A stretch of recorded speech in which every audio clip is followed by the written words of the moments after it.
ভারতের টি-20 বিশ্বকাপের দল ঘোষণার পরে যে প্রশ্ন সবথেকে বেশি উঠেছে সেই প্রশ্নের জবাব দিলেন প্রধান নির্বাচক অজিত আগরকর।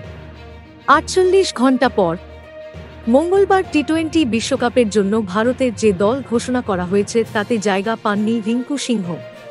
কেন তাঁকে নেওয়া হয়নি তার ব্যাখ্যা দিলেন আগরকর। বিশ্বকাপের দল নিয়ে সাংবাদিক বৈঠক করেন নির্বাচক প্রধান আগরকর ও দলের অধিনায়ক রোহিত শর্মা। সেখানেই প্রশ্ন ওঠে, কেন রিঙ্কুকে নেওয়া হয়নি। এই প্রশ্নের জবাব দেন আগরকর। তিনি বলেন, এটাই আমাদের আলোচনার সবথেকে কঠিন বিষয় ছিল।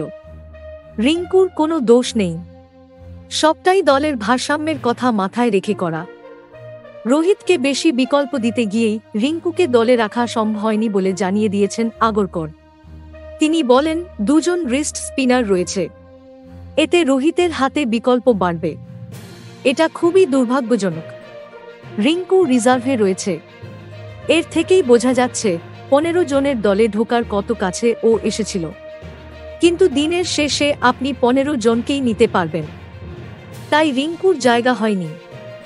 একই কারণে শুভমন গিলকেও দলে রাখা যায়নি বলে জানিয়েছেন নির্বাচক প্রধান। Thank you so much for watching.